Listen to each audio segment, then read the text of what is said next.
September 11th, 2001. A day of grief. A day of courage.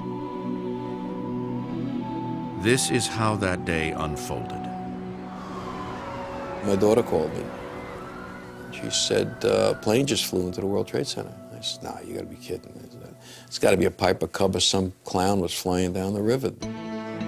At 8:46 a.m., American Airlines Flight 11 from Boston, with 92 aboard, traveling at a speed of 470 miles per hour, strikes the North Tower of the World Trade Center complex. Within minutes, officials coordinate the citywide emergency response. Their base of operations is a state-of-the-art command center located on the 23rd floor of 7 World Trade Center. With one tower in flames, the tragedy is only beginning.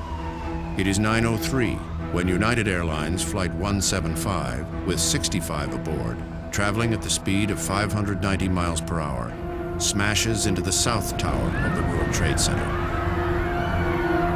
This aircraft strikes the corner of the South Tower. It rips a diagonally shaped gash from the 84th to the 78th floors. The South Tower lasts only 56 minutes before it succumbs at 9:59 a.m. The dust cloud billows outward for blocks. Victims stagger away. At 10:28, the television mast atop the North Tower spears straight down.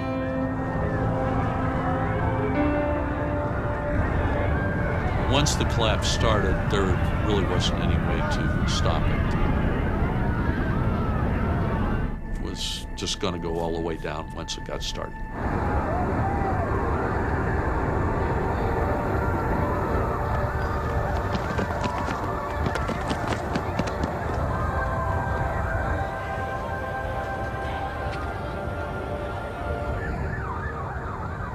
Chaos in New York City. Power is down in Lower Manhattan. Phone lines jammed with more than 230 million calls.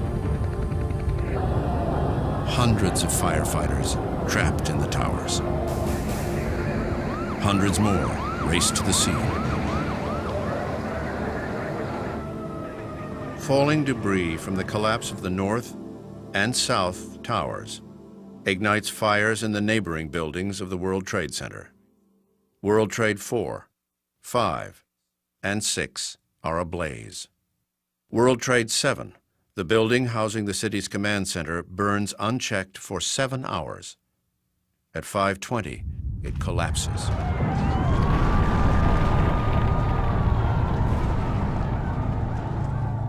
The city's emergency nerve center is destroyed. Somewhere in that time, and it's very hard to keep track of time during this, they had been ordered to evacuate number 7 by the Port Authority. To this day, we don't know who gave that order, but whoever it was saved a lot of people's lives.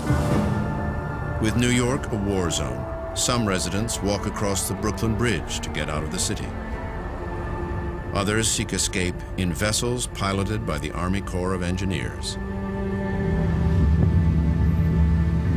At 7:45 p.m., the New York Police Department says 78 officers are missing and estimates that 200 firefighters are dead. At 10:56 p.m., police officials say they believe there are victims alive in the rubble of the World Trade Center. Working with urban search and rescue teams, there was a lot of areas to be searched underneath the debris field. There were voids that had to be searched for possible live people.